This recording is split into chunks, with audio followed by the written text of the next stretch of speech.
Pastor Craig Groeschel, welcome to the show. Hey, Brett, thanks for having me on, man. I'm honored to be with you. So I live in Oklahoma and Tulsa. And if you live in Oklahoma and you're driving around, you probably see cars with these LC stickers on their rear window, which means Life.Church. And that's the church you helped found and are the head pastor of.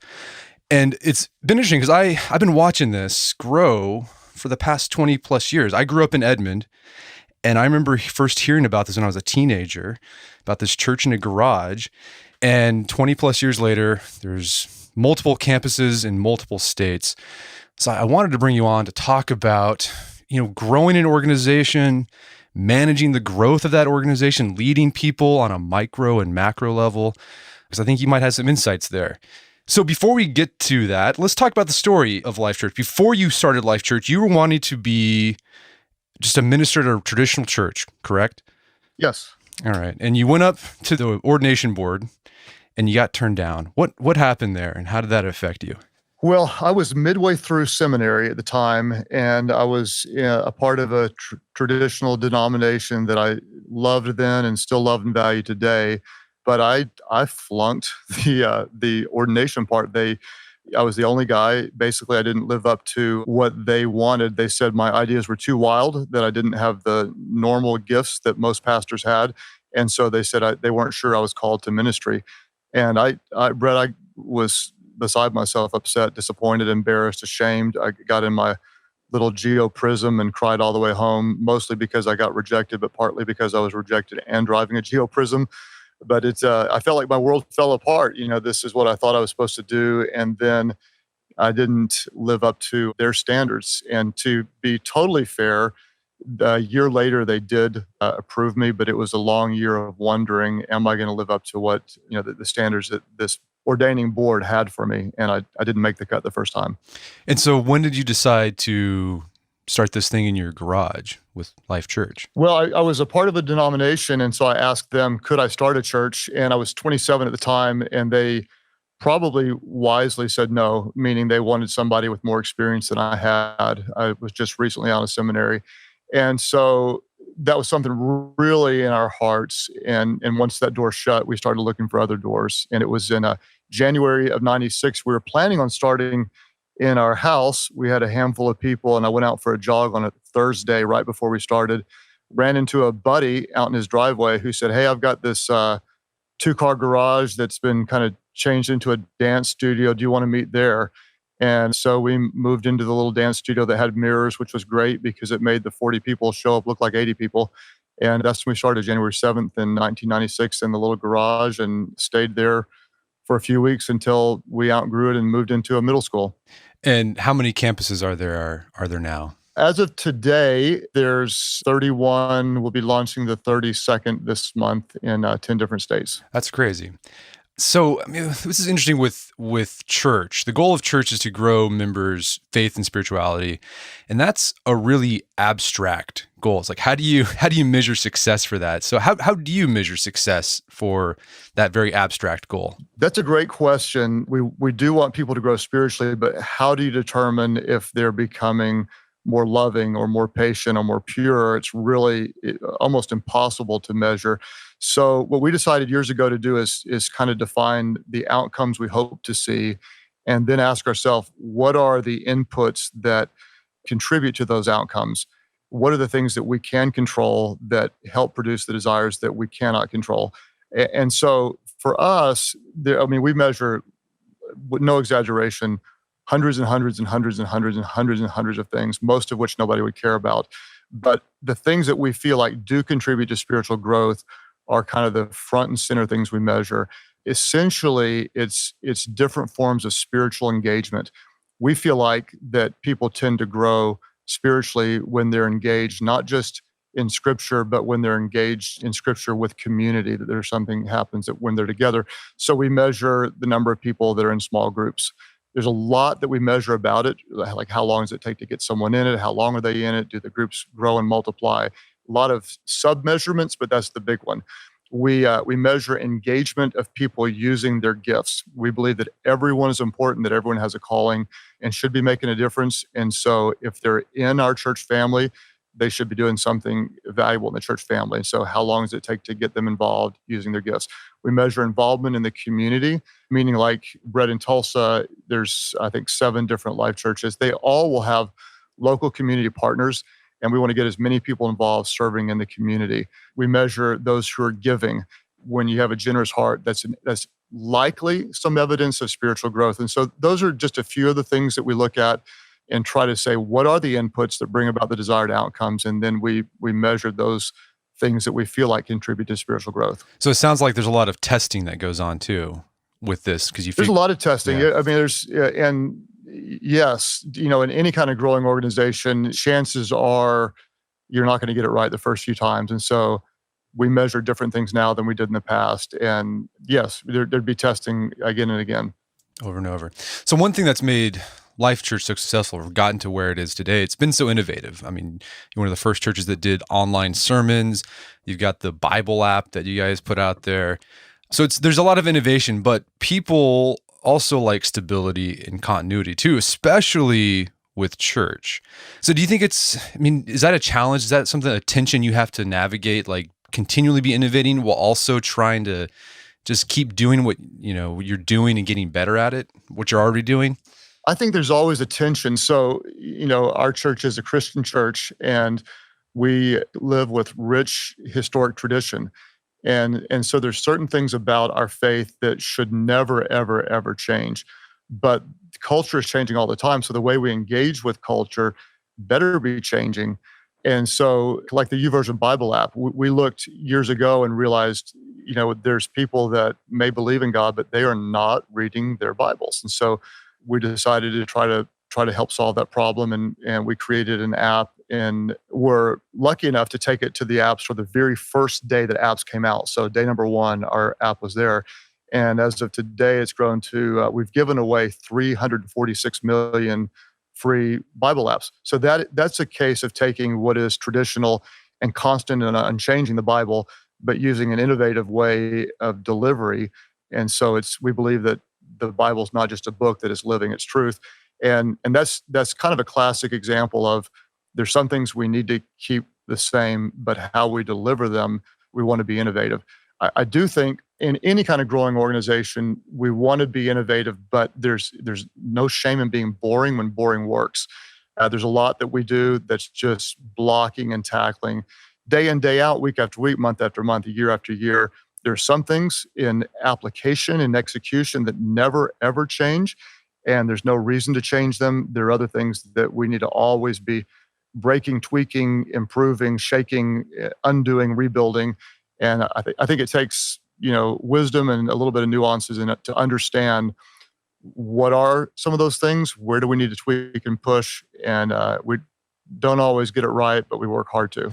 What sorts of things do you guys have kind of kept the same over the years, besides the vision, right? But like I'm talking about on a day-to-day execution level. The game plan of how we engage people has never, ever changed. And I'll give you maybe a little bit more than you want to know, but let's take 2 different churches in the same community, great churches. One of them's big, one of them's small. Why do people stay at a small church? The reason they stay there, generally speaking, is because they're needed. There's something they're doing that's valuable. They find value in making a difference. And the second reason is because they feel known. If they miss a weekend, someone says, "Hey, where were you?" They've got relationships. They typically stay at a great small church because they're needed and known. Go to a large church in the same community. Why would they go to that church? Lots of different reasons. It's convenient, it's fun, it's big. There's a lot of activities for their kids. They're making a difference and such. Why would they leave the bigger church? Because they don't feel needed. There's professionals and more skilled volunteers doing something, and there's no place for them. And secondly, they miss 3 weeks and nobody notices. They don't feel known. So for us, needed and known, those things are massive. From day number 1 to 23 years in, what we want to do is we want to help people make a difference so they're needed.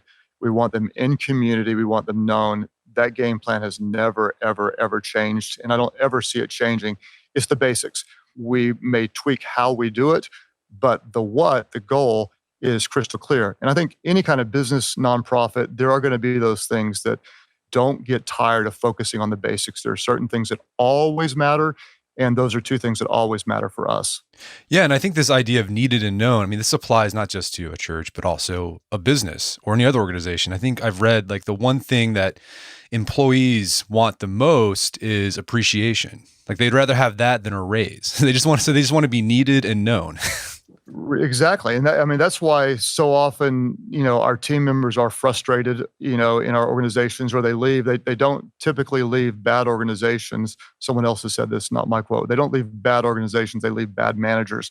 They don't feel valued. They don't feel appreciated. And so I think those are valuable principles in any organization to help them use their gifts and help them feel valued and cared for. So another problem that organizations encounter as they get larger is that at the beginning, this is like whether you're a church or a business or a nonprofit or whatever, in the beginning, it's small, it's charismatic, it's agile, that you guys are moving fast, breaking things because you can. But as you get larger, there tends to be a calcification in the institution because it's sort of the natural process, right? So how do you, as a large organization, stay agile as you continue to grow and add more layers to the organization? That's a really good question, really important, and we don't always get it right. We were one of the first churches to start going to multiple sites, and we made a lot of mistakes that growing organizations make. When you have a problem, you usually follow it with a rule. And before long, you get rule heavy, and suddenly you can't make decisions. What used to take a little time now takes a lot of people to approve something, and you start getting bogged down with bureaucracy and too many layers.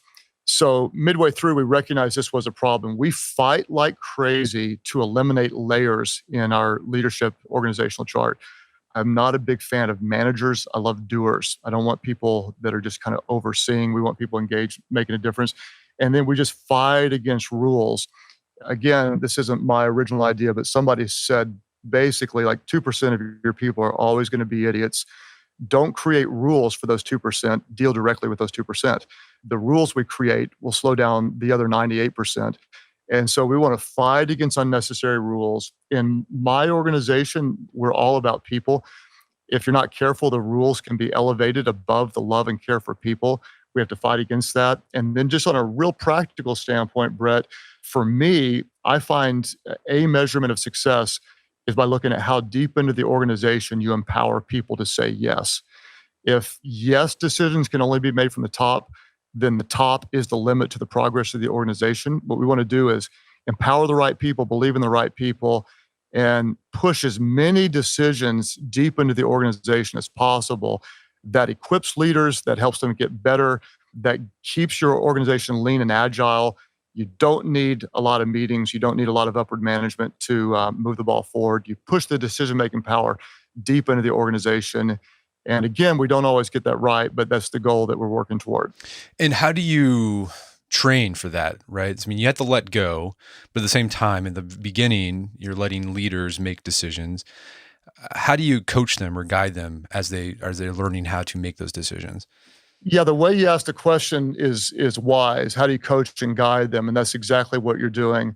How do you know if you can trust a person? Well, the best way to find out if you can trust them is to trust them.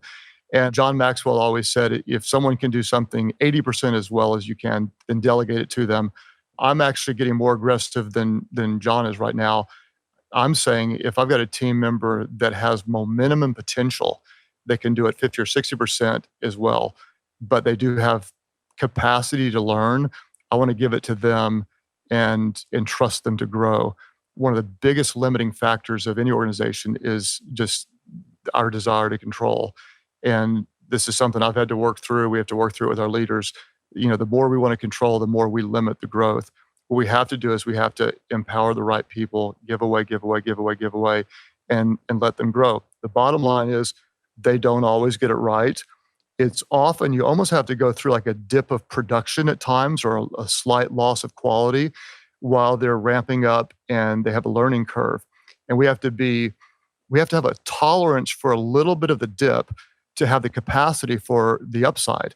And that may be, we may not quite get it right for the next 3 months because we've got people with a learning curve. But those people with time, with coaching, with feedback, can one day actually perform better than those who were doing it before. if you select the right people, put them in the right systems, and give them the right parameters and coaching. And that's just part of the growing organization. It's not easy. It can be messy. There can be, you can empower the wrong person. You have to backtrack, but you don't grow without risk. And risking on people is one of the best risks you can take.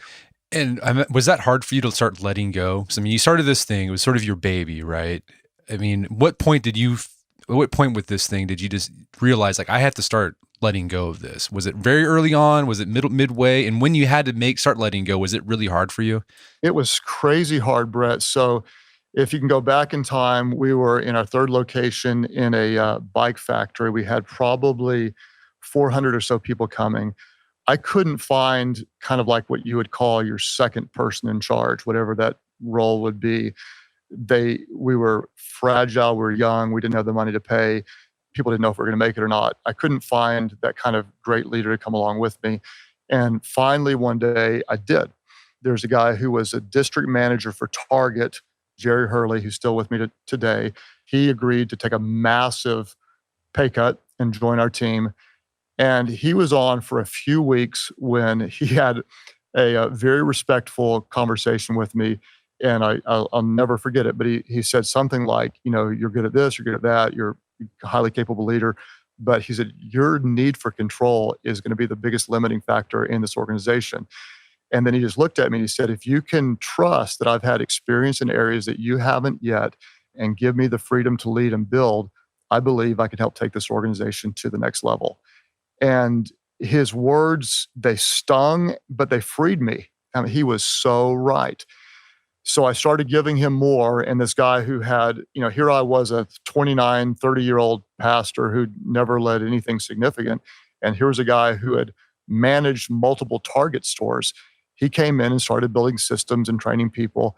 And I looked back or started looking around and realized he's doing a lot better than I could do otherwise. It was about that time that I started to get obsessed with empowering people. What I don't want to do is I don't want to delegate tasks. If I delegate tasks, what I'm doing is I'm training people to do what they're told. I'm training them to be followers. What I want to learn to do is I want to delegate authority.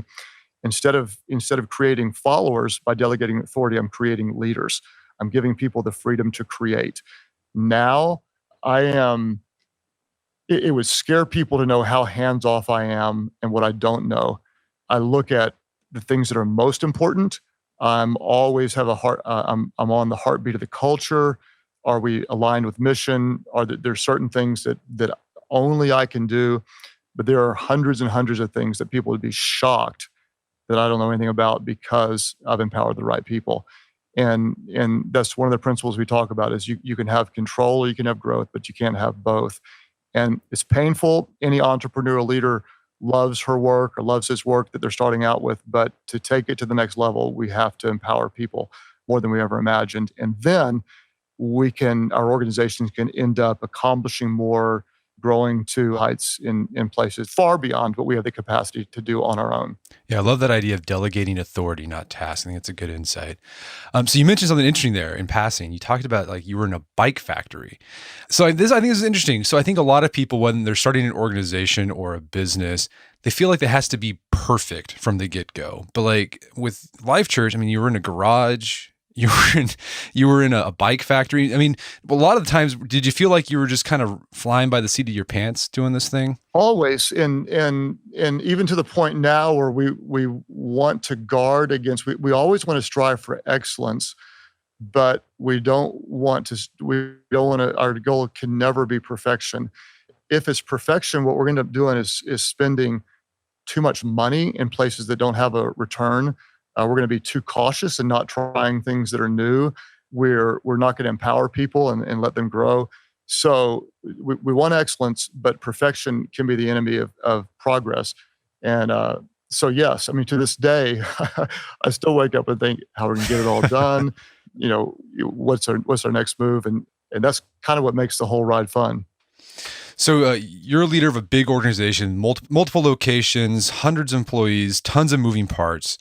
So, much of the time you're acting like a CEO, but what's interesting about your job too is you're a pastor. You have to create. There's a creative aspect to it. You have to deliver a sermon, a message each week that has to be engaging and impart some message.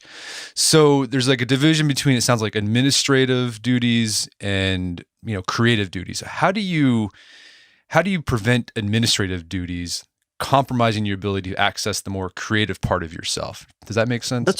It's a great question, and I actually appreciate the observation because that's something that a lot of people from the outside don't always notice. So it's almost like two different worlds. There's the creative content, which is a big part, and then there's running the organization, which is a really big part. They both have tremendous pressure, and if I'm not careful or others in my role aren't careful, one of them will squeeze out the other, and both of them have to happen. So for me, I'll be real practical with you. I fight like crazy against being in too many meetings because so often in our organizations, meetings are not as productive as they need to be. So I want to limit the number of meetings. I want to limit the time in meetings. I want to make sure that the meetings that I'm in need decision making and they're not just informative, because there's other ways to get information. So I only have one fixed meeting a week on my calendar. The second thing is, prioritizing is crucial for all of us. We all have more to do than we have time to do it. And so I put artificial deadlines on just about everything that I do. A lot of people talk about, what do you do early in the day that makes you successful? I like to talk about what I do later in the day to make me successful, and that is creating a deadline, which is a quitting time ahead of time. Like today, I will leave the office at 3:45 like I did yesterday, and I'll go to the gym. And that artificial deadline, which isn't real, one I just put there, what it does is it makes me more focused during the day. I have to delegate things that I probably would do otherwise. I have to say no to some things that I would probably normally do. And I have to make faster decisions. The same is true with a sermon. My sermon is due in my mind at noon on Wednesday every single week. In the history of our church, I've never missed that deadline, although the deadline is only mine. If I didn't have that deadline, I'd work into Wednesday afternoon, into Thursday. I have to clear that off my plate so I can do the administrative part, because until I feel that relief of completion, I can't focus on the rest. I need half a day on Wednesday and all day on Thursday to focus on the administrative part. And so the artificial deadline creates the boundary that frees me up to do the rest of it. We all have to do that. An entrepreneur, a startup business leader, there's going to be so much. They're doing sales, they're doing systems, they're trying to create budgets, they're trying to find office space. And so literally saying I've got this much time for certain projects, you become more efficient. If you, Brett, were going on vacation on a Wednesday, somehow you'd get Monday, Tuesday, Wednesday, Thursday, Friday's worth of work done by Wednesday. It makes you better. That's kind of what I try to do is put tight boundaries, constraints that help me be creative, more efficient, faster. Yeah, it reminds me, I think Paul Graham, the guy who does Y Combinator, he has this essay about a maker's schedule and a manager's schedule. Like the maker's like the creative schedule, and the manager schedule like the administrative schedule. And he says you can't let the two bleed together, or else you'll do both poorly. So you have to kind of keep them separate. I like that. So it sounds like what you're doing. So you've talked about that you've been a workaholic in the past. How did you so it sounds like one thing you've done to get a handle on that is setting tight deadlines for yourself. Is there anything else you've done to get a manage on pushing yourself too hard? I think, years ago, I had some people come to me and say, we feel like you have a problem, and they made me go to counseling for being a workaholic. And I didn't get a thing out of it. I thought they were lazy. I thought I cared more than they did. I thought they were all stupid. And so I wasn't prepared for it. A few years went by and I realized that they were right. I actually needed help. And so the second time I went to counseling for it, I actually did get more out of it. My counselor told me, he said, he really stung me. He said, the reason you work so hard is two reasons. One is you have a ton of pride, and the other one is because you're not performing as a strong leader right now. And those words, that was like kind of punched me in the gut. He said, you think you're the only one that can do things. You're prideful. And the second one was, you're not trusting and empowering other people. And that was kind of in the season where our church was stuck and Jerry was coming on, and I started to empower people. Some things for me that I am good at is I'm really good at guarding my day off. Fridays, I rarely will give those up, and I'm good at those. The downside, and just to be real transparent with you, is I start really, really early. And so I can bury and kind of hide some of my workaholic tendencies when others may not necessarily see it, because I can put in a long day before a lot of people ever get in. So if you ask my wife, am I fully functioning and always healthy? She'd probably giggle a little bit, laugh at you and say, no. Would she say that I do prioritize the family and take vacation time and block off the days? She would say, yes, I do. But do I get it right all the time? No. I'm still very dysfunctional and still have lots of problems and still can slip back into real long and unhealthy work binges. So it's a work in progress. It's a work in progress. Probably like you, right? Right. No. Yeah, of course. So another challenge that a leader of a large organization faces, is when you first started out as a minister, you were able to minister one-on-one with people on a regular basis. But now that you're a leader of a church with tens of thousands of members, for time reasons, even security reasons, you can't do much one-on-one ministering with people as you did in the early days. So, being a leader of a large organization, whether it's at a corporation or something else, can be lonely and isolated. So how do you keep from feeling cordoned off from the rank and file of your church? Yeah, I'll answer that in two different ways. One thing is any type of success in leadership tends to lead toward isolation unless you intentionally fight against that drift. And so just on the relational end, it's incredibly important to work really, really hard to be intentional about keeping relationships intimate and strong. You would know this just as your podcast becomes more successful. As you grow in your business, people start to tell you more what you want to hear, and that's dangerous. And so we have to work really hard to keep honesty and closeness in our relationships. So that's one angle. The other end of it is just kind of like the pastoral end. As the church grows, I obviously can't do everything that I did before, but a friend of mine, Andy Stanley, has a teaching. He says, do for one what you wish you could do for all. And I really value doing that. There's so many things that I would love to do for 100 people that I can't, but I 100% do it for one. Almost every weekend at church, there's someone that's sick that knows someone who asked, and we go out and we pray for someone. There's a teenager that's going through a difficult time, and we stop and we pray for that one. And so we'll set up those kind of meetings, or we'll go do a hospital visit or whatever.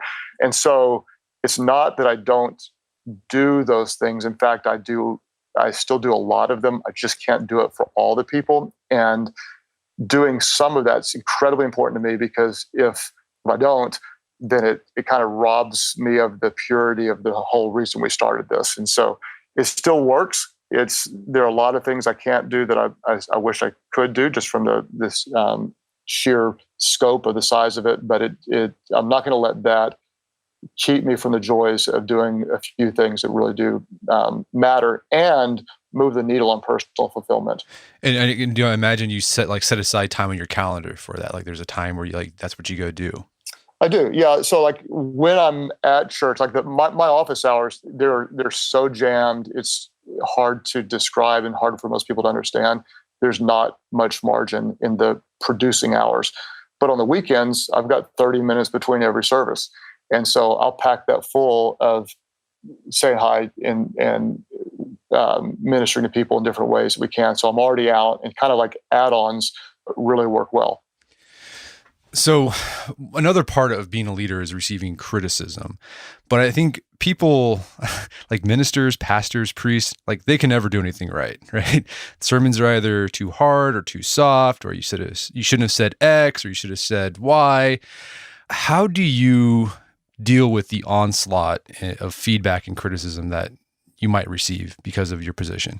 I think, anybody in leadership, not just, coaches, and you on your podcast, you certainly get it as well. And especially in the age of social media, people have access to criticize faster. And so it is there. on one hand, we have to always be open to learn from it. And there have been multiple times where critics have been right or somewhat right. And I've had to actually humble myself and say, that is a really, really fair point. And it's still humbling how often I have to do that. So I need to make sure that I don't write off all criticism as bad criticism. I need to ask myself, is there any truth to it? A lot of times it just is uninformed criticism. It's by people that are hurting and they're going to take shots at anyone they can. For me, I'm not going to say that it never bothers me. It sometimes does. But the more on my game I am, in other words, the more I'm obsessed with the mission, the easier it is to tolerate some of the unjustified criticism. And so it helps me to be focused, to be driven, to really be heads down, doing what I know matters. And then I can kind of just take it as part of the game. It's when I'm off my game, when I'm kind of maybe feeling sorry for myself or have my eye a little bit off the real target, that it can get under my skin and such. At that point, I just have I have a no response rule. Unless it's someone that I know, if it's just a social media, I just let it go. I'm not going to engage with it. I'm not going to feed that and give them the satisfaction of knowing that I saw it. And so I'm just going to keep my head down and try to keep going. Yeah, I think Dwight Eisenhower had this rule. It says, don't deal with personalities, or don't deal in personalities. Sort of like no response rule to personal attacks. So that idea of like, how do you figuring out which criticism you should pay attention to and which one you should ignore? Like, how do you make that decision? I would say, for one thing, context matters. There are some people that like if someone that really loves me is pointing something out, I'm going to listen to that a lot more than just some random stranger who's tweeting in all caps with misspelled words at me, And also, if I hear something a lot, there are some categories of criticism where they're always going to hate megachurch pastors or whatever. So I'm not going to let that raise a flag. But if it's something else that, if we go back years ago, I heard a lot of people in the church say, hey, you're being too crude in your humor when you're preaching. And I thought, you guys you don't have a good sense of humor. But I heard it enough that it started to kind of raise my awareness. And then one week, my daughter was old enough to come into kind of big church, and I was about to tell a joke, and I thought, I actually wouldn't want her to hear that. And so suddenly kind of the clouds lifted, and I realized, okay, all these people were right. I really need to be a little cleaner in that, and more God honoring in the way I would use humor. And so I think it's, who does it tends to matter. And then if you hear it enough from more than one person or from a lot of people, then it might be time to say, they might have something I should pay attention to. Let's talk about leading volunteers. So you have, paid staff on hand, but a lot of the day-to-day stuff that your church is done by volunteers. How do you keep these people motivated and reliable for work? Even though because they're not obligated to work, they're not getting a paycheck. So if they decide not to show up, right? Nothing's really going to happen. So how do you keep volunteers motivated and to keep working? In any type of relationship with volunteers or with staff, they want to know two things. They want to know that we notice and that we care. And so anytime we can say, I notice what you're doing, it really matters, and help them feel that goes a long, long way. And letting them know that you value what they do matters. In motivating and appreciating people, one thing that I always try to say is that appreciate more than you think you should. So what you want to do is you want to kind of almost be like uncomfortable, like I've done enough now. Appreciate more than you think you should, then double it. Whenever you hit that point where you're starting to feel uncomfortable, realize you're not even halfway there yet. And so with volunteers, it's going to be everything from thank you notes, thank you notes, thank you notes, thank you notes. I'm a big believer in pen to paper and send it in the mail the old-fashioned way and say thank you. A slightly lazier yet still semi-effective way is texting, phone calls, sharing stories, letting them in on inside information. Just being kind of on the inside is motivating. Ultimately, connecting what they do to a higher calling really matters. Then we kind of move from motivating to inspiring. Motivating implies we're having to push them. Inspiring is helping it come from within, from in spirit, inspire. And so if we can help pull out that desire to use our gifts to contribute to something greater, that really matters. At the end of the day, we want to help connect what they do with making a real difference. And then there's a real sense of satisfaction. We noticed, we care, and what they do matters. And people will line up to be a part of something that's bigger than themselves when others care, and together we get to do something significant and special. Right. It all goes back to needed and noticed. Needed and known. You're right. Needed and known. So another job as a leader is providing a vision for your organization. How far advanced do you plan for the organization you lead? Is it 5 years, 10 years, even longer? Yeah. So I used to kind of set like 5-year goals, and my philosophy has really changed quite a bit. And I think it's because the world has changed so much. Now, the pace of change is becoming more rapid every single day. So my ability to predict or project 5 years in the future is so much smaller than it was in the past. And in fact, what I found was I generally would undershoot what was possible and underplan what we were able to do. So now, instead of projecting 5 years out in the future, what we're really passionate about doing is creating a lot of margin now for opportunities that we cannot predict. I don't know what new technology is going to be available in 5 years. I don't know what new team members I'm going to have.